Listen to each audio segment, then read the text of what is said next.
Hey folks, want to jump on here and shoot a quick solo podcast. This one's going to be on money. That said, we talked about this topic a number of times on the show, and I think it's a perfect idea to get into it. By the way, I'd like to say I'm not a financial advisor and this isn't financial advice. Also, I don't have my accountancy exams, so please excuse me if there are any mistakes. Nevertheless, let's start. So, quote, money, end quote, can mean a lot of different things depending on what you're looking for. Here are a few quick directions. Tell me which one you want to dive into. This is on ChatGPT. Basics. Money is anything people use to buy goods and services, store value, and measure worth. Today, that includes cash, coins, and banknotes, bank balances, digital money, new forms like Bitcoin.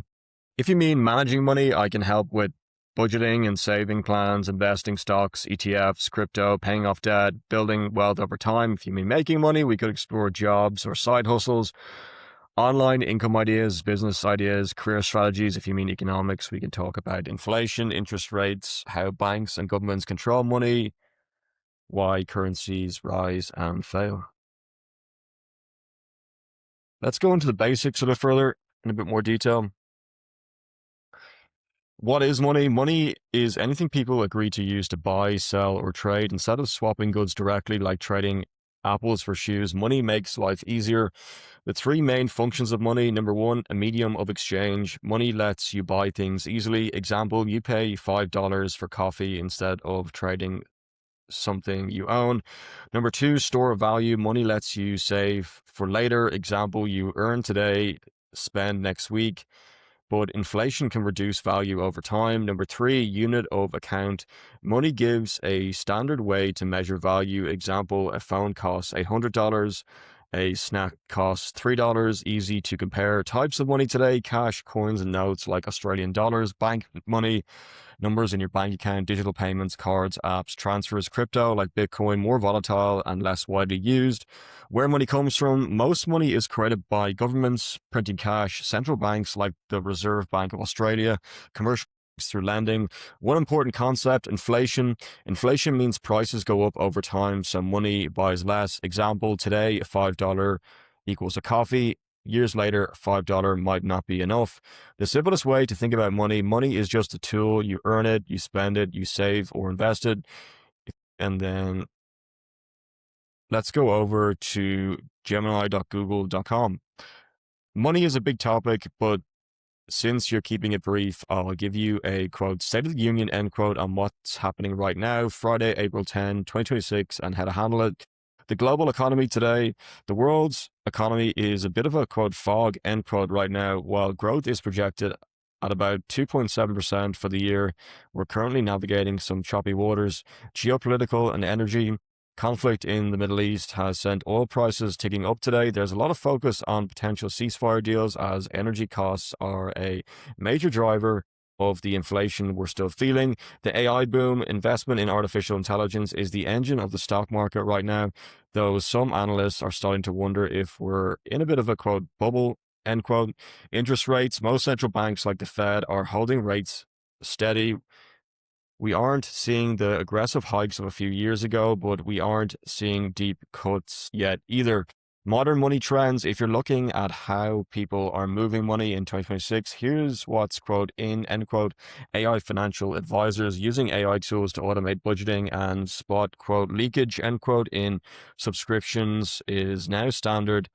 The death of credit cards: Gen Z and millennials are heavily favoring buy now, pay later, BNPL, and debit-based digital banks like Chime, CHIME, or Monzo over traditional high-interest credit cards. Fractional investing: you no longer need thousands to buy into real estate or big stocks. Quote, fractional, end quote, platforms allow you to buy $5 worth of an office building or a gold bar. Quick financial health checklist: if you're looking to tighten up your own situation, here's the 2026 priority list. Number one, the quote inflation, end quote, audit. Review your bank statement for quote zombie subscriptions, end quote, apps you don't use. This is on Gemini. This is not me advising anyone. In a high cost environment, this is the easiest quote pay rise, end quote, you can give yourself. And I'm not a financial advisor. This isn't financial advice. Number two, emergency fund. Aim for 3 to 6 months of expenses. With the job market shifting due to AI and automation, Having a liquid safety net is more important than ever. Number three, high interest debt. If you have credit card debt, crush it first. With rates still high, that interest is an absolute wealth killer. This is on Gemini again. Number four, compound in interest. If you aren't investing, start even with a tiny amount, $50 a month in a low cost SP 500 index fund is better than waiting for the quote perfect end quote time. This is maybe very US heavy. Maybe I'm wrong in saying that. Let's go over Claude. We've talked briefly about in the podcast before the history of money, so we won't get into it too much. You can go back. It's one of the first episodes or talk about it in more detail. Maybe we'll get into it briefly. Just the history of money, barter before. Oh, this podcast seems like I'm jumping theme to theme, but I think it's worthwhile. The history of money, barter before approximately 3000 BC. Before money existed, people traded goods and services directly, wheat for cattle, labor for food. The problem, it required a quote, double coincidence of wants, end quote. You needed someone who had what you wanted and wanted what you had. Commodity money, approximately 3000 BC. Early societies used physical goods with intrinsic value as currency, grain and livestock. In Mesopotamia,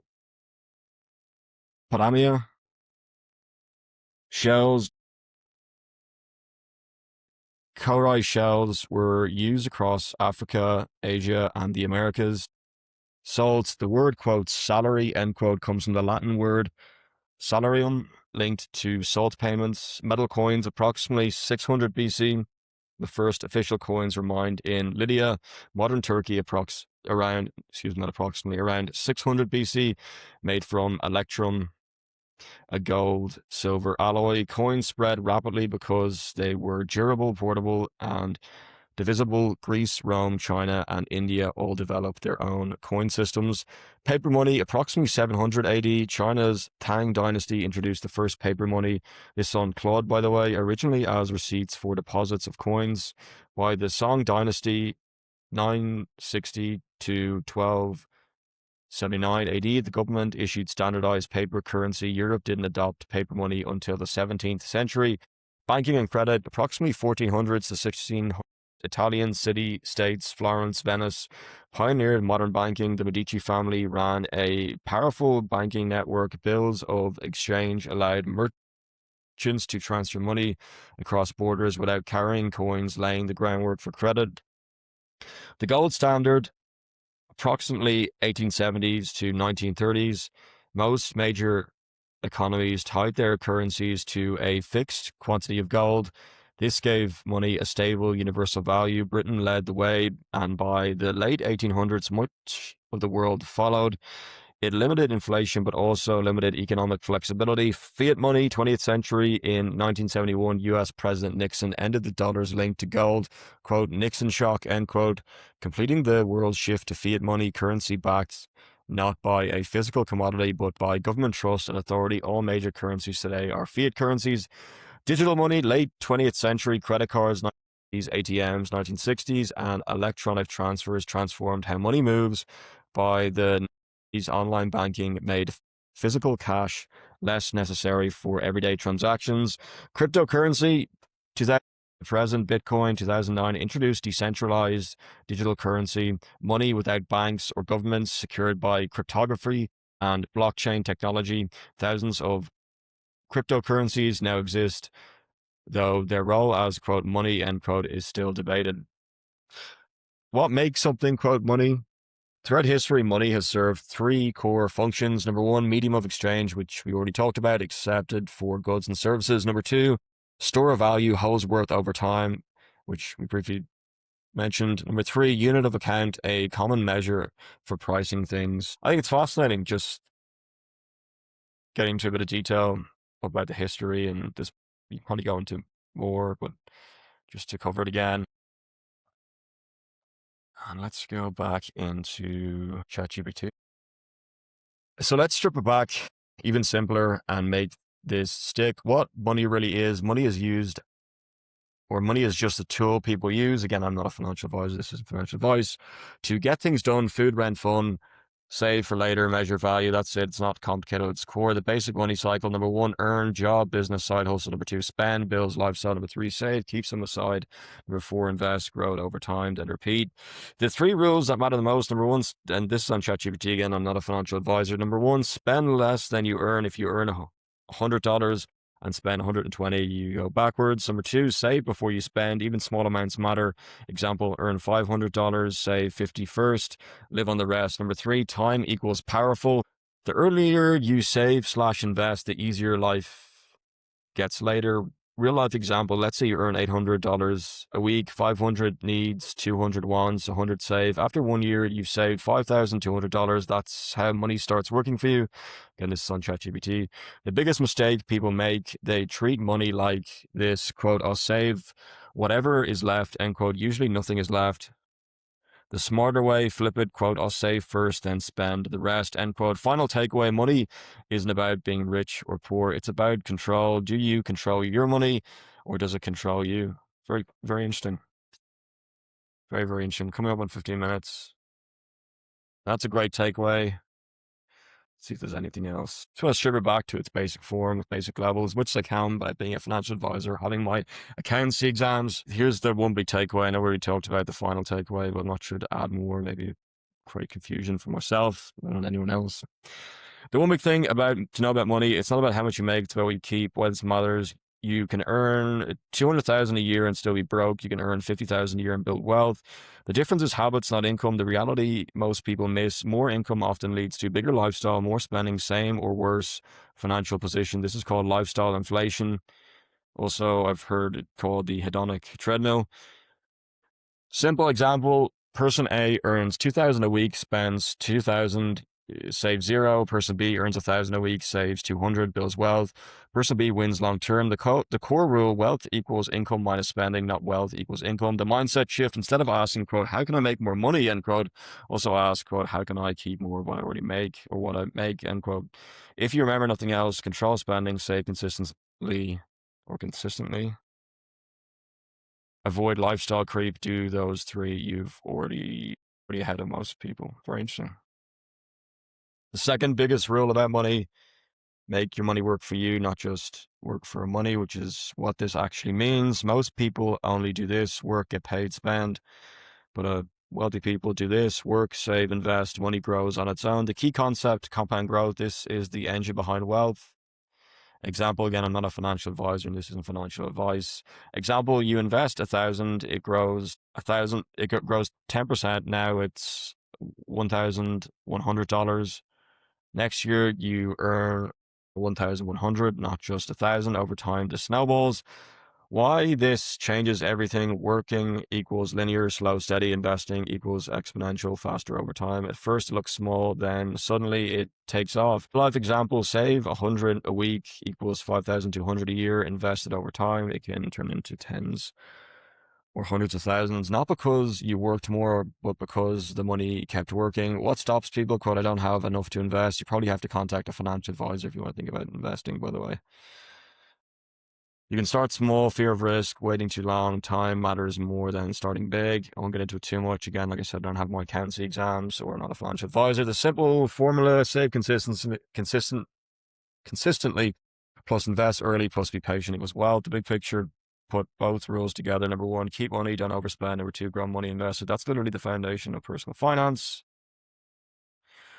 The easiest way to start investing in Australia. That's fascinating. Step-by-step plan. I'm not sure if we'll get into this, kind of touching on the financial investment world. Yeah, but I think that's good enough.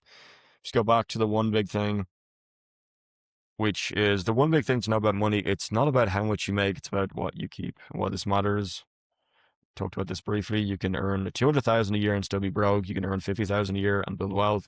The difference is habits, not income. The reality most people miss, more income often leads to bigger lifestyle, more spending, same or worse financial position. This is called lifestyle inflation. I know I briefly mentioned the hedonic treadmill.